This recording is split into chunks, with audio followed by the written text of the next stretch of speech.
V bistvu danes sem res na slabem glasu, upam, da sicer nisem, ampak danes je pač prišel dan, ko enostavno pride prehlad in se rekla, kaj zdaj, ali hočem ostati doma, ali pridem in se potrudim, da pridem in vam predstavim. V bistvu projekta je zelo lepo predstavljena, ni recepta in niti en otrok ni enak drugemu. Gre za spekter, zelo različni so otroci, zelo različni so potem tudi odrasli, zelo različni so starši in zelo različni so strokovnjaki, ki delamo s temi otroci. V bistvu način, ki ga zberemo, je pomemben za vse. In terapevt se mora imeti fajn, kaj dela s tem otrokom, in otrok mora uživati, in starš mora razumeti stvari, ki jih počnemo. In v bistvu je ena taka lepa prispodoba, tale vlak, ki ga je en otrok narisal, v bistvu kot da je avtizem eno veliko potovanje. Res je. Tu, če zbereš terapijo, ki je evidence-based, se pravi, imaš dokaze, je dokazana, kup enih raziskav, to zagotovo deluje, nikoli ne veš, kako daleč boš prišel. Starši pridejo in rečejo, a bo moj otrok spregovoril, a bo moj otrok shodil, a bo moj otrok to in to. V bistvu, nihče na tem svetu ne more si vzeti te pravice in odgovoriti na to vprašanje. Vaš otrok bo spregovoril, vaš otrok bo delal to pa to. V bistvu, naredili bomo vse, da ga bomo potisnili en korak naprej in se potrudili in se vmes ustavljali na vseh teh postajah in upamo, da bomo prišli čim dlje s tem vlakom. In zagotovo še vedno je pač pri nas zelo veliko različnih mitov, predsodkov z področja avtizma. Se govori, ampak še vedno se premalo govori. Pač že v preteklosti, kar kolegica omenila, Kaner v bistvu bil tisti, ki je prvi opisal 11 primerov otrok z avtizmom in gladni starši in njihovi slabi postopki so lahko vzrok avtizma. V bistvu včasih je to prepričanje bilo eno tako večinsko prepričanje, ljudje so dejansko v to verjeli. In starši, ki imajo kup enega bremena že naloženega in v bistvu, da si nekdo vzame pravico, ki nima te širine, da bi poznal samomotnjo in naloži staršem še to, je to zagotovo nepredstavljivo, to bo potem tudi mamica povedala. Ampak žal tako je, ker ti otroci so vizualno zelo lepi otroci. In na prvi pogled, ko mi vidimo otroka, ki ima recimo cerebralno paralizo, ta je pa res bogi, pa bogi starši, pa mislim, drugače tolerira okolica. Ko pa takrat, ko vidi otroka z avtizmom v trgovini, kako hoče tisto čokolado s police in se meče po tleh in nihče ne ve, da je ta otrok dejansko na spektru. In si lahko samo predstavljamo, kako težko je tem staršem v takem trenutku. Pač drug mit, vse osebe z avtizmom imajo genialne sposobnosti, seveda pač filmi naredijo svoje, dejansko jih prikazujejo kot ene genialce. Ja, nekateri tudi so, pač en določen procent ima, se pravi, se mu vršamo kot Aspergerov sindrom, ima določene, bom rekla, ne vem, nadpovprečne sposobnosti, ampak pogost pri določenih banalnih, osnovnih stvari, kot je skrb zase, kot je organizacijske veščine, ne vem, da sam grem v trgovino, grem na avtobus, se zjutraj pripravim, umijam zobe, tukaj so pa stvari, ki jim pač potem zmanjkajo in velikokrat postanejo kronični prebivalci svojih sob in dejansko teh vseh svojih genialnih sposobnosti, ki jih imajo, ne zmorejo in enostavno ne realizirajo, ne pokažejo javnosti. Seveda pač v avtistični školki je zaprta normalna oseba. Zdaj bomo eno magično palčko, tukaj ga imate, terapevt, zdaj mi ga pa vi zvihtajte.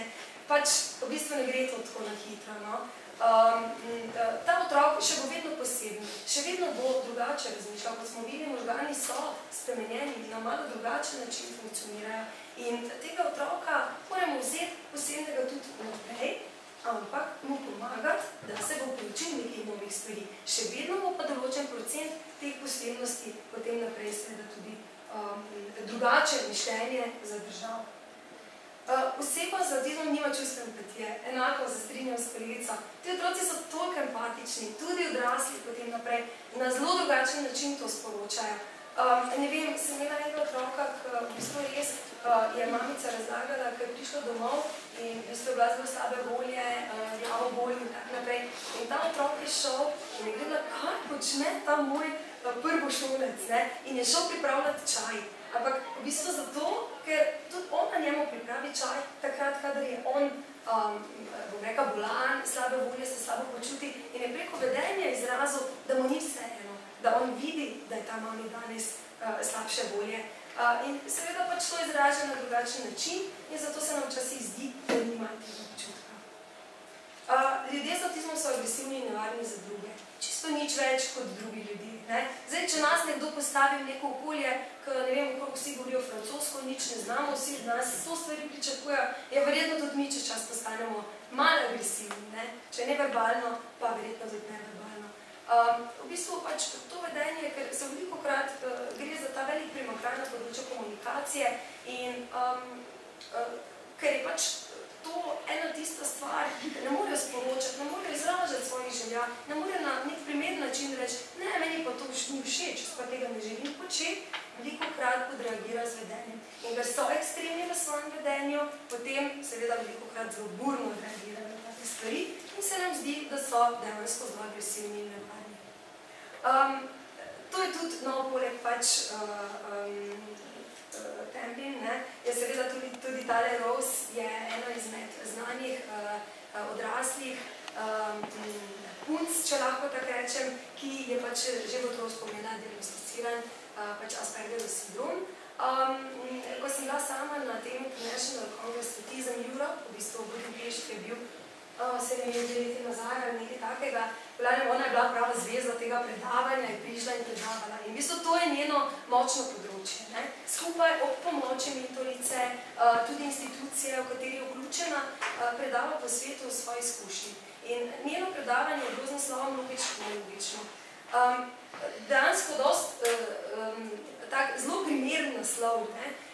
In ko je sama razlagala, koliko so res nekaj stvari težke tem osebam in koliko so odvisni od terapevtov in od svojih staršev.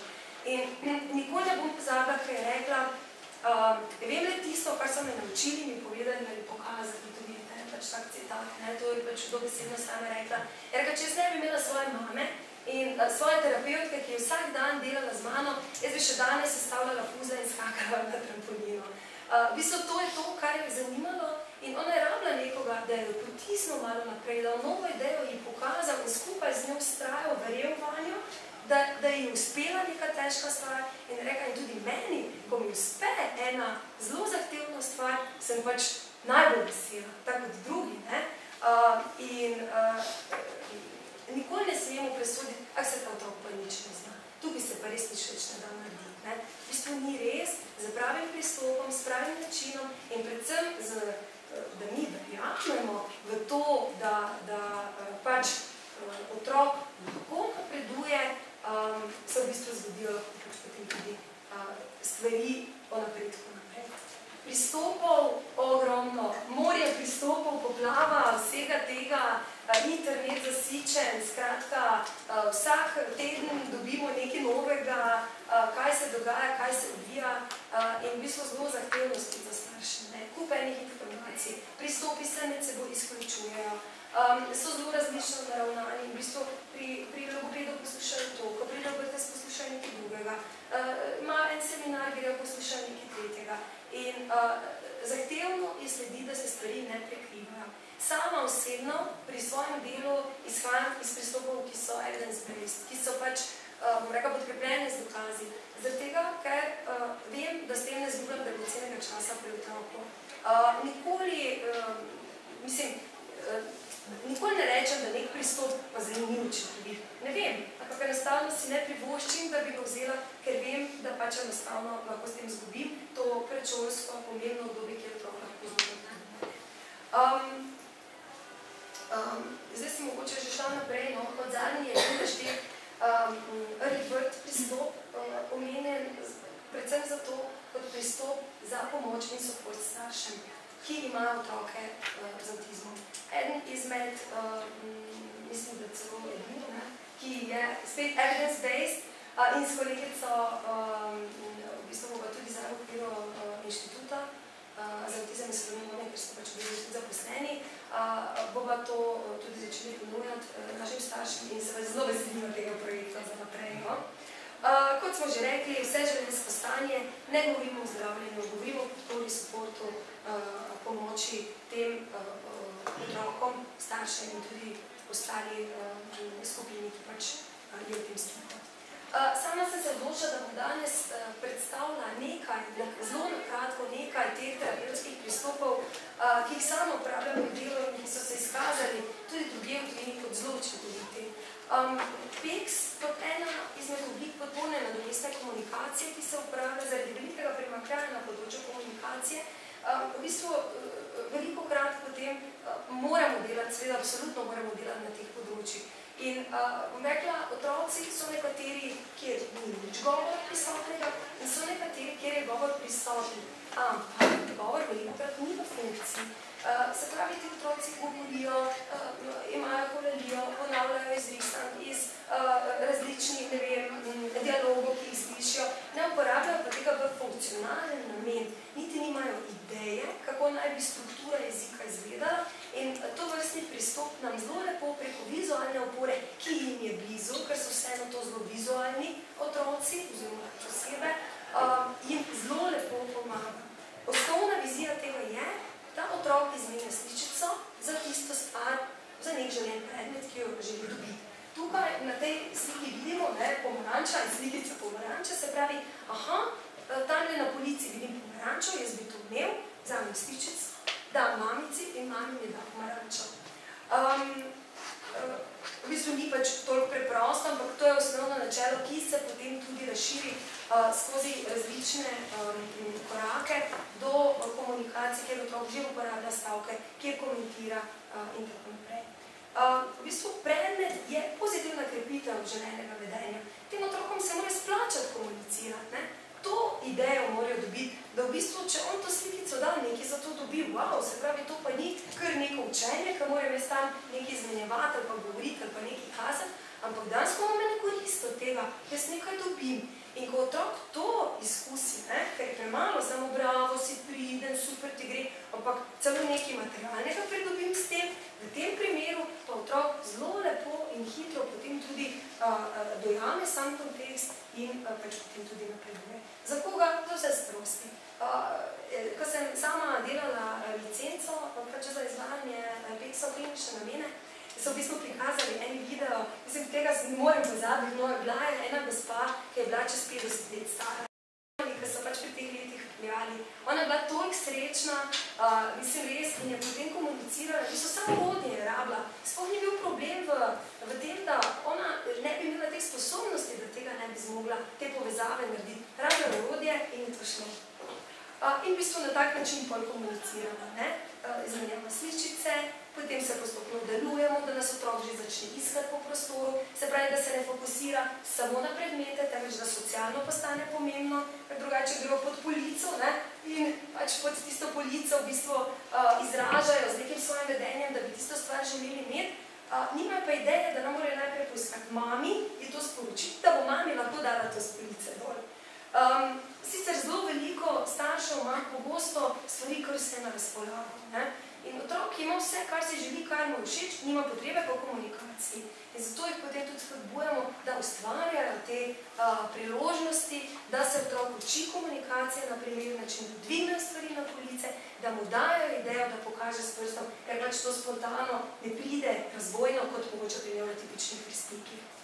Seveda potem ga učimo tudi tega, da začne izbirati med željenim in neželjenim. Zato so res take osnovne stvari, ampak želim vam sam prikazati, v bistvu, kako podrobno moraš iti, da otrok dobi idejo, da začne potem tudi to uporabljati. Kot vidite, eno tako misli, da je zelo lušno, I want PECS training, se pravi, gremo se učiti, to je super, če nam otrok to nastavi. Ampak tako je, učenje mora biti otroku bolj fajn kot od doma, ki ga ima. In potem tudi tak stavek lahko napiše. In potem začne komentirati, želim to, ko ga kaj vprašamo in seveda, da kaj vidi, da sliši, kaj ni več toliko primarno oprijemljivo, da mu moramo to stvar dati v roke, ampak gledam, ne vem, vidim vlak, vidim nekaj, kar mi všeč. Tole je ena taka zelo realna, tako se bolj nabere milijon enih sličic noter in v kolikor to lepo postopno vpeljujemo, v bistvu otrok lepo lahko sledi. Seveda napaka je, ker so nažalost metode zelo zlorabljene in si strokovnjaki kar neke kompetence jemljajo, vsi vse znajo, vsak bi vse delal in bolj pride drugi starš, ki reče, se to smo mi že vse probali, nič ne deluje. In bolj ko vidim, da so prvi dan otroku dali 30 slikic noter v tisto knjigico, absolutno je to preveč za takega otroka naenkrat. In zato je pač, so vsi ti pristopi v bistvu dosti zahtevni, potrebno je določeno znanje in ne samo ti koraki, ki so našteti, tudi celotno vedenje, ki ga imamo okrog tega, pač je potrebno razumeti, da lahko stvar tudi potem približamo staršem in seveda učinkovito tudi odpeljamo pri otroku. Zdaj, najverjetneje boste te videe, same PowerPointe tudi verjetno boste imeli kje naloženo, tako da, jaz sem zraven priložila videe in pač, če koga zanima, si lahko potem tudi to pogledate. Kot naslednji pristop, ki ga bom danes pač prikazala, je pristop ABA, se pravi Applied Behavior Analysis. V bistvu, kot bom rekla, uporabna vedenjska analiza, aplikativna vedenjska analiza, se pač uporablja en tak slovenski izraz.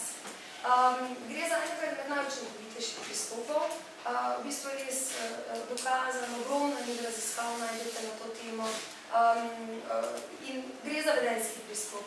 Za obvladovanje, razumevanje vedenja otroka in potem sporedno tudi učenje veščin. Se pravi, kako vedenje deluje, na kak način razumeti otroka v tistem trenutku, na kak način ga tudi poučevati nekih veščin, da bi to vedenje lahko zmanjšali ali ga celo izničili, kar si seveda želimo, kolikor tudi delamo notifikacijo vedenja.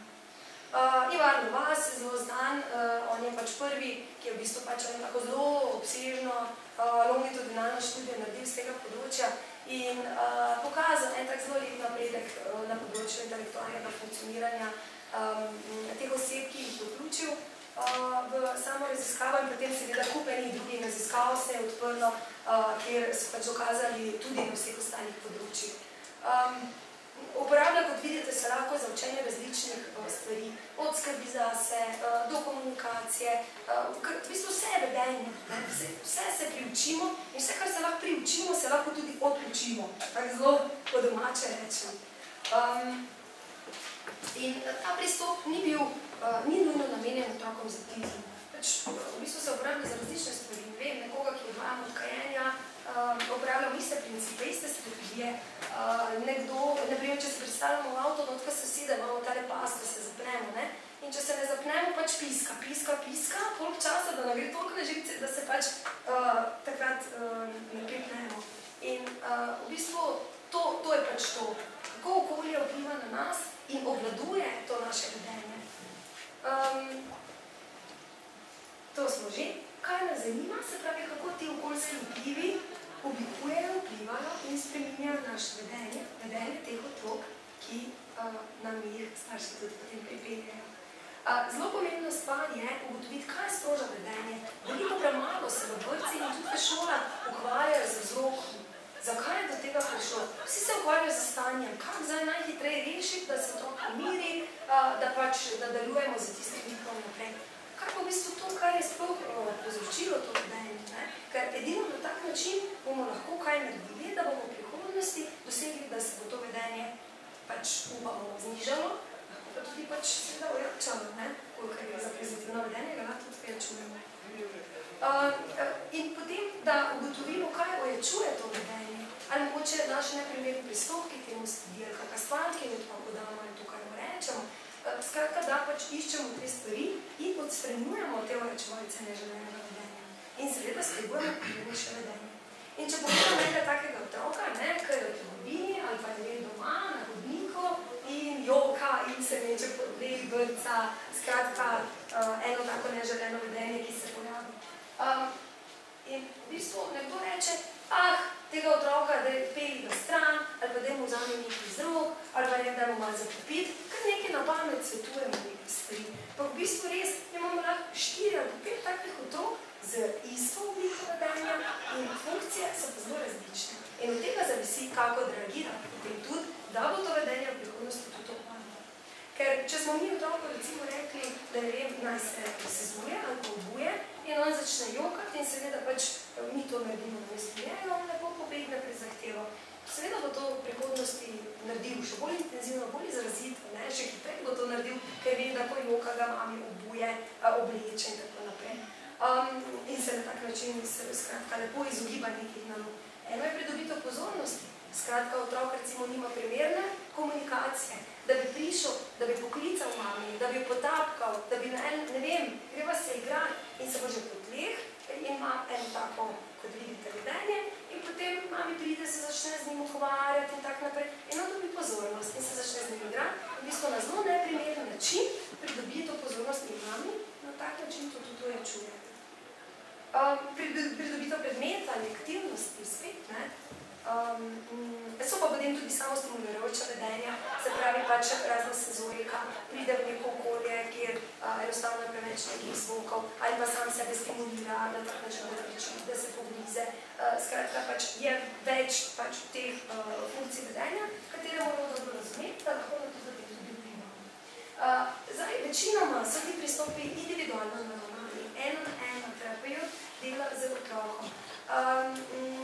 V bistvu je tako, da v preteklosti so zelo zagovarjali visoko intenzivne pristope, še vedno jih, ker so tudi najbolj učinkoviti. Recimo ABA, nekje 45 ur intenzivne individualne obravnave na teden. Zdaj, če si predstavljate, kje lahko to otroka zagotovimo? Praktično v našem sistemu skoraj nekje. Edino, če imamo najetega svojega terapeuta, ki vsak dan 8 ur na dan dela doma za tem otrokom. In v bistvu zato dejansko zaradi teh financ, zaradi nemogočega, nerealnega prenosa tega modela iz tujine, je v zadnjem času tudi nekaj študij, kjer proučujejo malo manj intenzivne pristope. In pač dokazana je že neka zadovoljiva učinkovitost, kjer v bistvu recimo že vsaj 15 ur na teden ene take individualne obravnave na začetku, da otroka spodbudimo, mu pokažemo in potem začnemo peljati v paru, v 3, 4, 5, se pravi je že skupina, ki se pač postopno tudi širi. Ja, prej je bila naslednica entuzijastično. Navdušeni moramo biti, ko delamo z otrokom.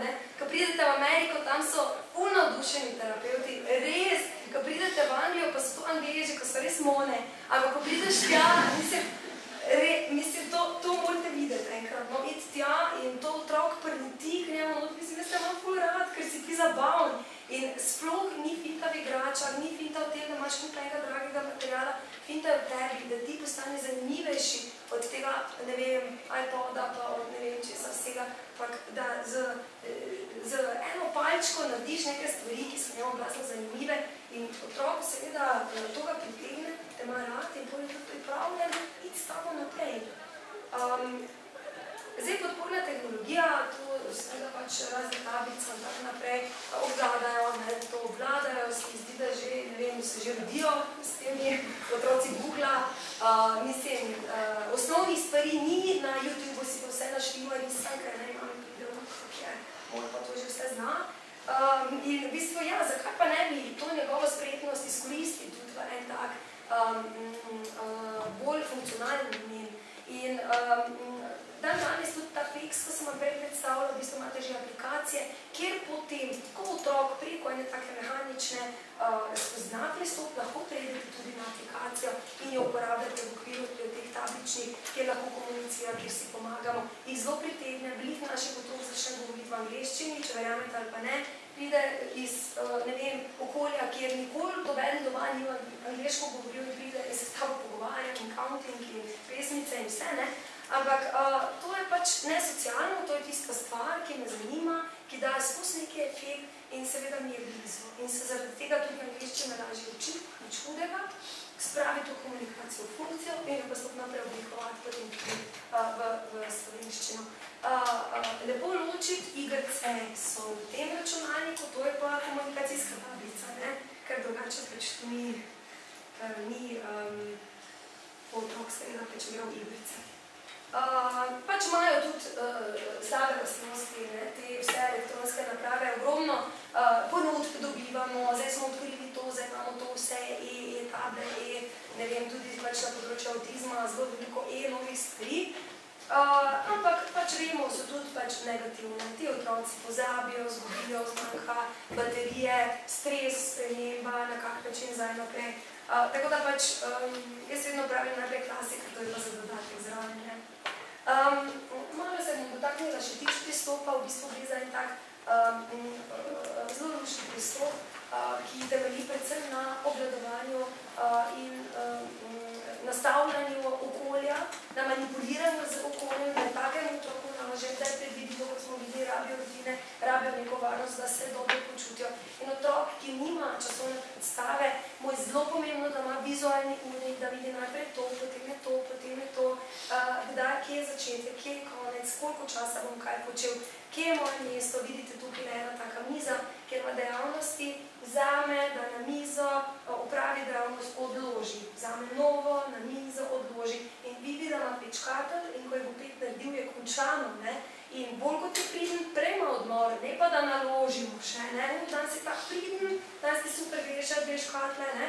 Pač tega ne delamo. Prvič je, moramo spoštovati otroka, je zaupanje do otroka in v bistvu pač tudi to, kar se dogovorimo in ojačevati z odmorom, željeno vedenje, da je hiter, poslušen, priden in tak naprej.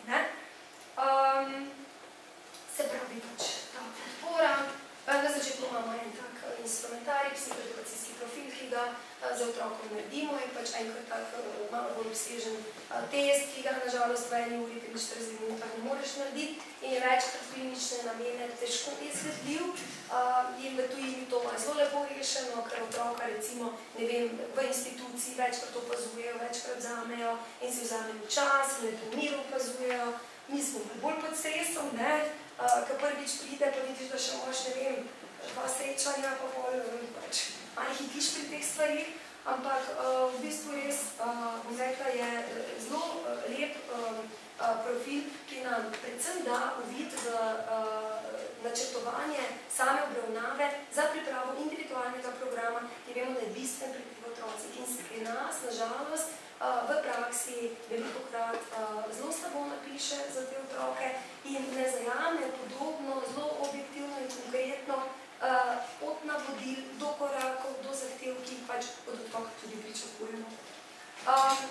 Strukturirane tabele, vizualne navodila, da ima roko stop, da počaka, da ima znak, ne vem, da je nekaj prepovedano, da ima puščico, najprej boš naredil to puščica, potem pa to, najprej naloga in potem računalnik, ker če bo najprej računalnik, ne bo nikoli do naloge prišel. V glavnem, da mu dosti vizualno prikažem. In velikokrat, recimo, tudi drugi strokovnjaki, pa starši reče, on to vse razume.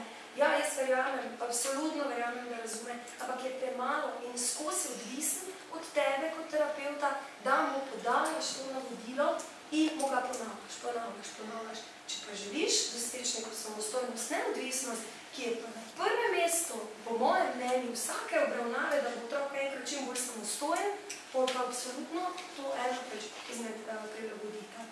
In seveda zaradi vseh teh vzorcev, ki je kolegica Ajda tudi pač prej razlagala, je sam ta pristop odličen, predvsem v namene bolj teh tudi šolskih situacij, kjer otroke učimo nekih novih veščin in organiziramo od pohištva do teh urnikov, do vsega tega, kar pač ima otrok za narediti, kar sem pač še danes povedala.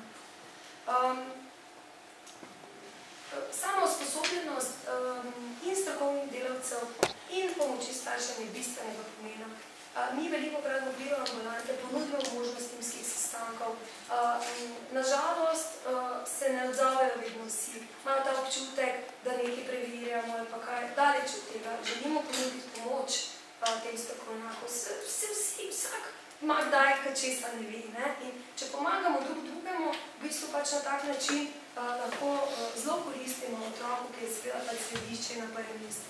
In pomoč staršem velikokrat vidi, pripelje otroka na terapevtsko obravnavo, ga odložijo, grejo vmes na hodnik in zunaj čakajo, ker se z otrokom noter nekaj dogaja.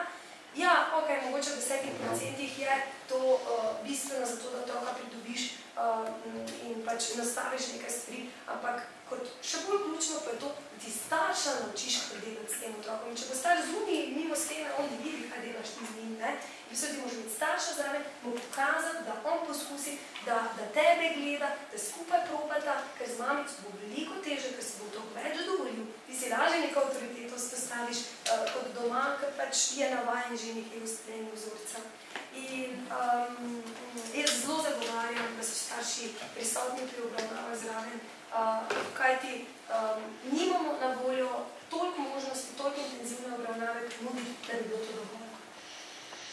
In seveda pomagati tudi strokovnjakom, kajti učitelj je tisti, ki vsak dan, vem, 6 ur za tem otrokom, ne? Poleg starša v bistvu že tako na drugem mestu, ker toliko časa preživi. In če on nekaj malega spremeni, en majhen korak, v bistvu lahko naredimo ogromno.